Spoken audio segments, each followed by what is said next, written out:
Halo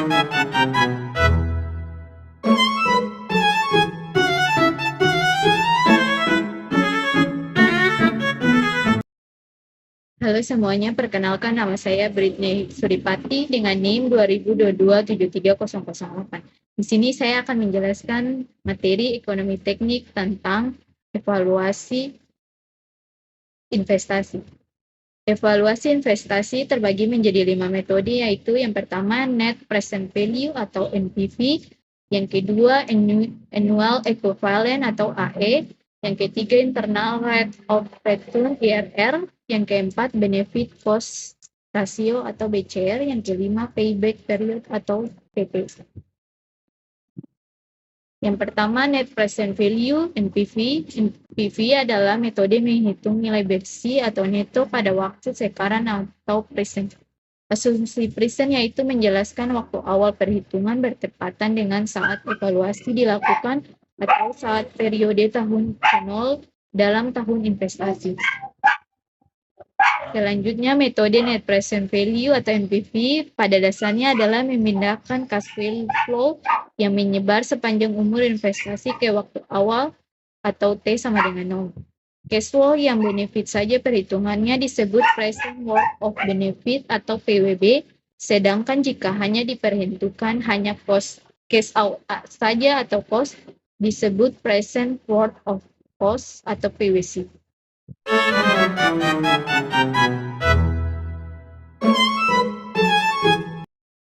Oke, berikut ini adalah rumus-rumus dari Net Present Value atau NPV, di mana PWB sama dengan sigma dari T sama dengan 0 sampai N dari CBT dikali dengan FBPT.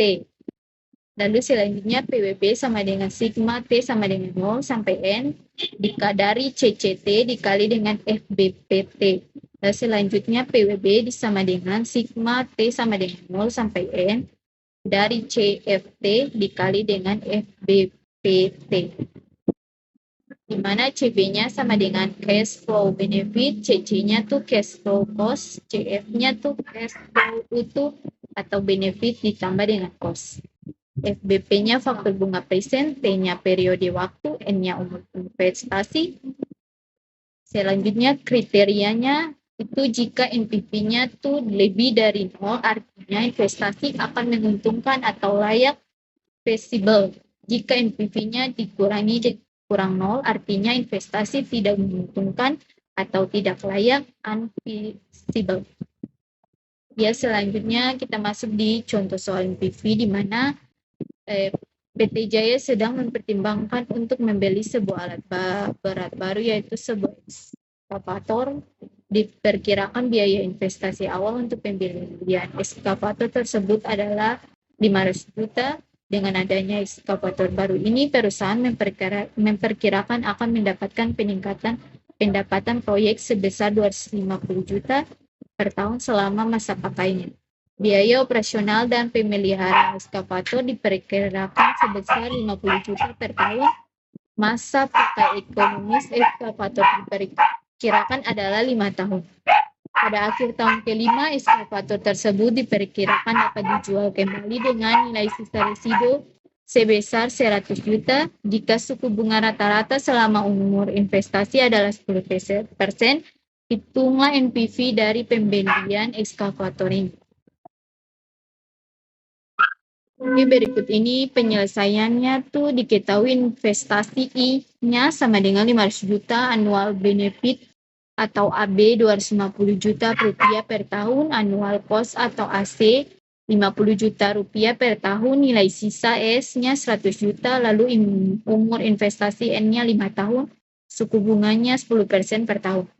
Didapat NPV-nya sama dengan min I tambah AB dikali P per A, I, N kurang AC-nya kali P per A, I, N ditambah S dikali P per F, I, N. Lalu didapatnya tuh min 500 juta ditambah dengan 250 juta dikali dengan P per A, 10,5 kurang dengan 50 juta dikali dengan P per A, 10,5 ditambah dengan 100 juta dikali P per F, 10,5. Lalu didapat min 500 juta ditambah dengan 250 juta Lalu lihat tabel suku bunganya tuh 10%, lalu nilai N-nya 5, didapat 3,7908, lalu dikurangi dengan 50 juta dikali dengan 3,7908, ditambah dengan 100 juta dikali dengan 0,6209, lalu didapatnya 500 juta ditambah 948 juta dikurang 190 juta ditambah 60 juta. Hasilnya 320 juta. 320 juta itu lebih dari 0, artinya investasi menguntungkan atau layak atau feasible. Oke, selanjutnya annual equivalent atau AE. Konsepnya merupakan kebalikan dari metode NPV, di mana seluruh aliran kas didistribusikan secara merata pada setiap periode waktu sepanjang umur investasi, baik cash in maupun cash out. Selanjutnya, hasil pendistribusian secara merata dari cash in menghasilkan rata pendapatan per tahun dan disebut dengan Equivalent Uniform Annual of Benefit atau EUAB. Sedangkan hasil pendistribusian cash out secara merata disebut dengan Equivalent Uniform Annual of Cost atau EUAC. EUAB dikurangi EUAC juga disebut Annual Equivalent atau AE. Selanjutnya, berikut ini rumus dari metode Annual Equivalent, di mana EUAB-nya sama dengan sigma dari T sama dengan 0 sampai N dari CBT dikali FBAT. Selanjutnya EUAC sama dengan sigma T sama dengan 0 sampai N dari CCT dikali FBAT. Selanjutnya AE sama dengan sigma T sama dengan 0 sampai N dari CFT dikali FBAT. CB-nya tuh cash flow benefit, CC-nya cash flow cost, CF-nya tuh cash flow itu atau benefit ditambah dengan cost. Lalu FBA-nya faktor bunga annual, T-nya periode waktu, N-nya umur investasi, EUAB-nya equivalent uniform annual of benefit, lalu EUAC-nya equivalent uniform annual of cost. Lalu kriterianya jika AE lebih dari sama dengan 0, artinya investasi akan menguntungkan atau layak atau feasible.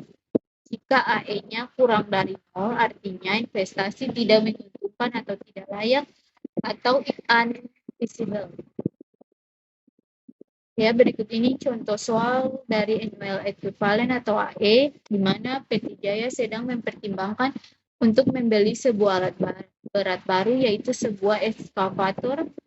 Diperkirakan biaya investasi awalnya untuk pembelian ekskavator adalah 500 juta.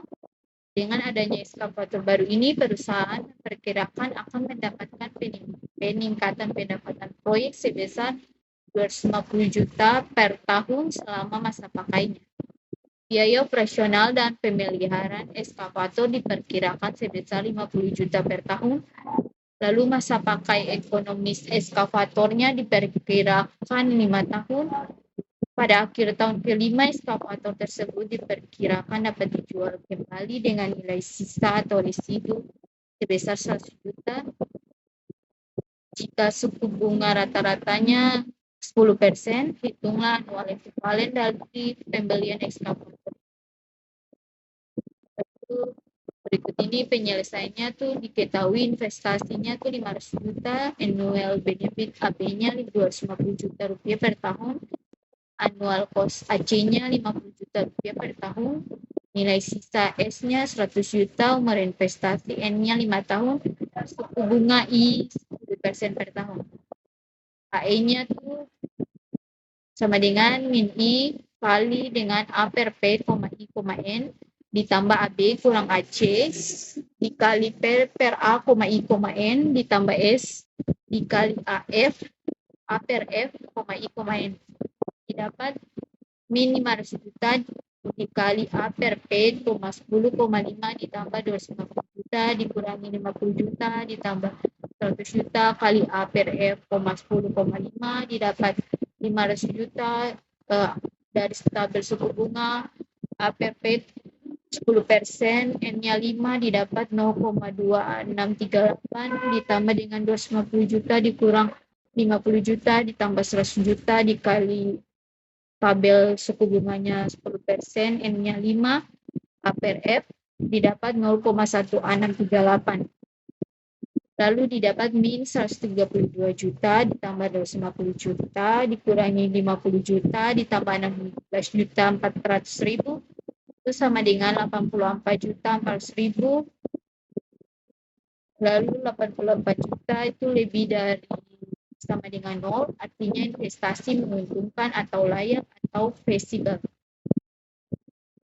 Oke, selanjutnya internal rate of return atau IRR berbeda dengan metode sebelumnya di mana umumnya kita mencari nilai ekuivalensi cash flow dengan mempergunakan suku bunga sebagai faktor penentu utamanya. Maka pada metode internal rate of return IRR ini justru yang akan dicari adalah suku bunganya di saat NPV sama dengan 0. Selanjutnya, analisis metode IRR dijelaskan sebagai berikut.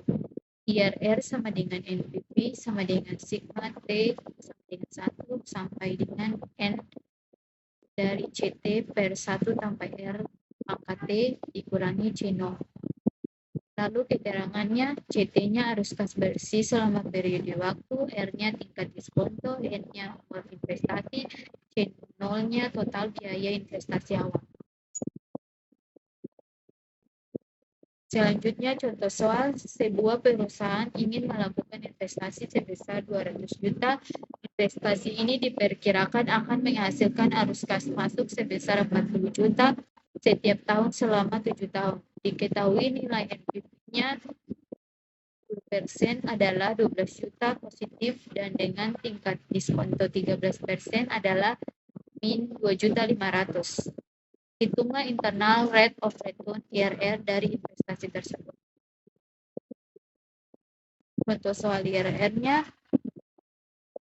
dengan rumus IRR sama dengan I1 ditambah dengan NPV1 per NPV1 kurang NPV2 dikali I2 kurang I1, di mana I1-nya 10%, NPV positif, I2 13%, NPV negatif, NPV pertama sama dengan 12 juta, NPV kedua 2.500.000. Selanjutnya, contoh soal selanjutnya substitusi nilai. IRR sama dengan 10% ditambah dengan 12 juta per 12 juta dikurangi min 2.500.000 dikali 13% dikurangi 10% sama dengan 10% ditambah 12 juta per 14 juta dikali 3% dengan 10% ditambah dengan 0,826 dikali 13% sama dengan 10% ditambah dengan 2,48% sama dengan 12,48%. Jadi IRR investasi tersebut adalah sekitar 12,48%. Oke, selanjutnya benefit cost ratio atau BCR. Metode BCR sangat baik dilakukan dalam rangka mengevaluasi proyek-proyek pemerintah yang berdampak langsung pada masyarakat atau public government project.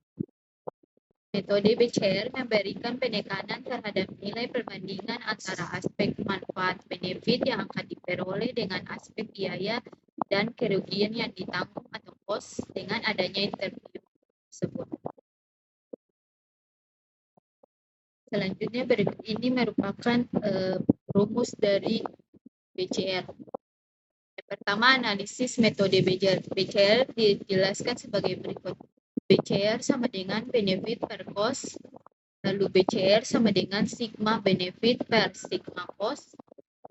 Selanjutnya, jika analisis dilakukan terhadap present, BCR sama dengan PWB per PWC, BCR sama dengan sigma T sama dengan 0 sampai N, CBT dikali dengan PBPT per sigma T sama dengan 0 sampai N dari CCT dikali FBP T. Selanjutnya, jika analisis dilakukan terhadap anual, BCR sama dengan EUAB per EUAC, BCR sama dengan sigma N, sigma T sama dengan 0 sampai N dari CBT dikali dengan FBAT per sigma T sama dengan 0 sampai N dikali dengan CCT dikali FBAT. Metode benefit cost ratio, selanjutnya kriteria keputusan.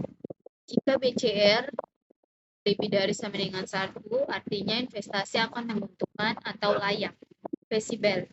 Jika BCR kurang dari 1, artinya investasi tidak menguntungkan atau tidak layak, unfeasible. Ya, selanjutnya contoh soal BCR, di mana sebuah perusahaan sedang mempertimbangkan untuk membeli peralatan baru seharga 40 juta. Dengan peralatan baru itu bisa dilakukan penghematan sebesar 500.000 selama 5 tahun. Pada akhir tahun kelima, peralatan itu memiliki nilai jual sebesar 45 juta. Apabila suku bunga tersebut sebesar 10% per tahun, hitunglah benefit cost ratio dari pembelian peralatan baru tersebut. Berikut penjelasannya. Diketahui investasi atau I sama dengan 40 juta, annual benefitnya AB-nya 500.000, umur investasi N-nya 5 tahun, suku bunga I-nya 10% per tahun, nilai jual atau F-nya 45 juta. PWC-nya didapat 40 juta, PWP-nya itu AB dikali dengan P per A, I, N ditambah F dikali dengan P per F, I, N.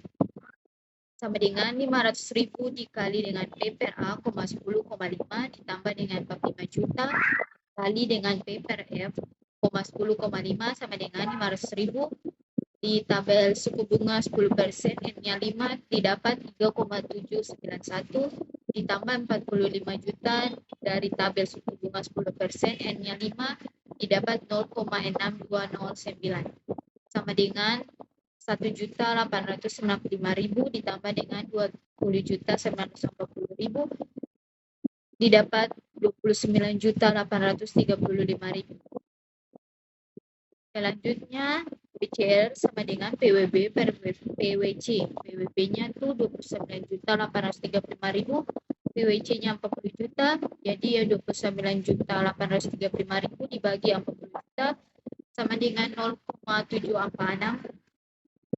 Itu 0,746 dikurangi kurang 1, artinya investasi tidak menguntungkan atau tidak layak atau unfeasible.